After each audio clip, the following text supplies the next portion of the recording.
Kabar terbaru dari tentara Israel. Zionis akui jika belasan tentaranya mengalami luka-luka dalam waktu 24 jam terakhir menghadapi pejuang Palestina. לא נערכנו למתקפת הטרור הרצחנית של החמאס בהיקף אלפי מחבלים שחדרו לשטח הארץ בעשרות נקודות במקביל ופתחו במסע הרג, טבח.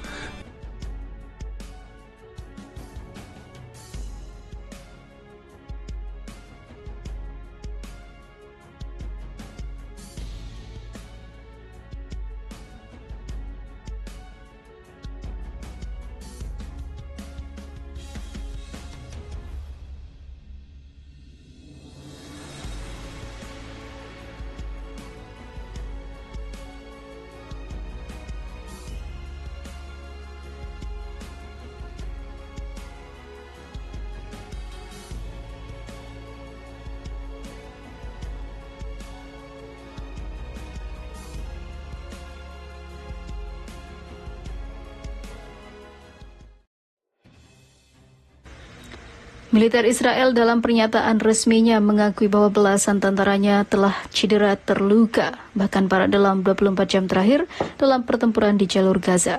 Menurut data yang dipublikasikan militer Israel, jumlah tentara yang terluka sejak awal agresi ke Gaza telah mencapai ribuan, Quds Press melaporkan.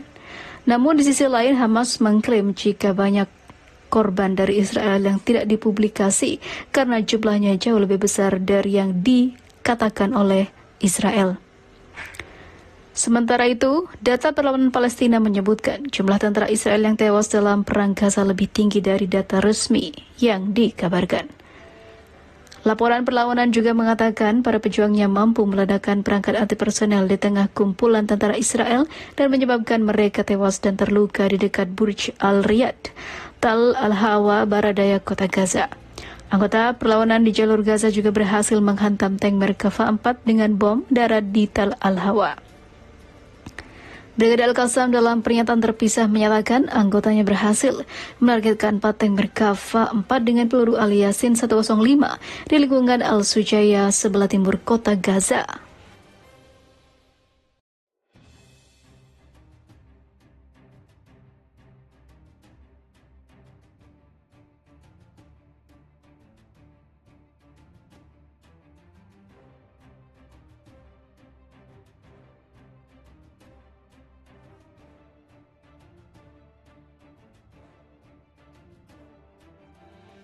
Militer Israel mengumumkan pada Ahad bahwa seorang perwira pasukan penjajahan Israel, IDF, tewas dalam pertempuran di Rafah, Gaza Selatan.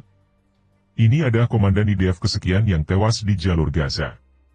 IDF mengumumkan kematian Mayor Jalaa Ibrahim, 25, seorang komandan kompi di Batalion 601 Korps Teknik Tempur, dari kota Sajur di Druze.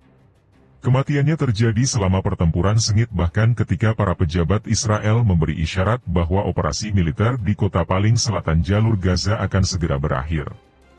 The Times of Israel melansir kematian Ibrahim menambah jumlah korban Israel dalam serangan darat terhadap Hamas di Gaza dan dalam operasi militer di sepanjang perbatasan dengan jalur Gaza menjadi 326 orang.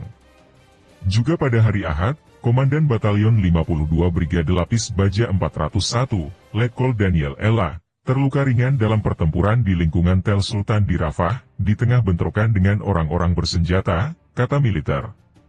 Pakar militer dan strategis, Mayor Jenderal Fayez Al-Duairi, mengatakan bahwa pertempuran yang terjadi antara perlawanan Palestina dan pasukan pendudukan Israel di lingkungan Shujaya di timur kota Gaza, di utara jalur Gaza, mencerminkan kinerja operasional dan taktis para pejuang perlawanan, yang merupakan kinerja yang sangat bagus. Dia menambahkan bahwa Abu Ubaidah, juru bicara Brigade Al-Qassam, sayap militer Hamas, dalam pidatonya menunjukkan peningkatan kinerja pejuang perlawanan dalam pertempuran Shujaya. Di Rafah, di jalur Gaza bagian selatan, Perdana Menteri Israel Benyamin Netanyahu berbicara tentang kemenangan mutlak. Namun, menurut Al-Duairi saat ini ia tenggelam di pasir Rafah, dan tentaranya harus membayar mahal.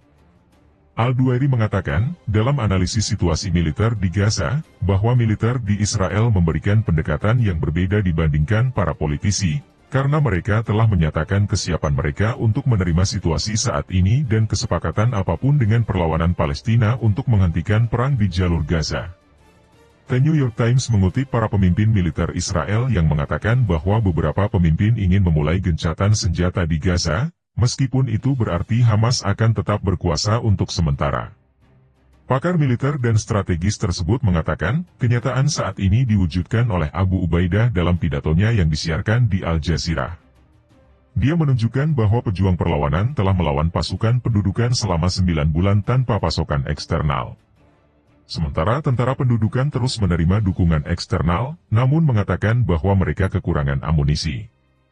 Abu Ubaidah menekankan bahwa kemampuan para pejuang Al-Qassam untuk melawan dan berkonfrontasi menjadi lebih kuat dalam menghadapi kejahatan penjajahan dan pemusnahannya. Kami telah memperkuat kemampuan pertahanan untuk menghadapi pendudukan di setiap tempat di tanah kami, dan bahwa ada ribuan pejuang yang siap menghadapi musuh kapanpun diperlukan.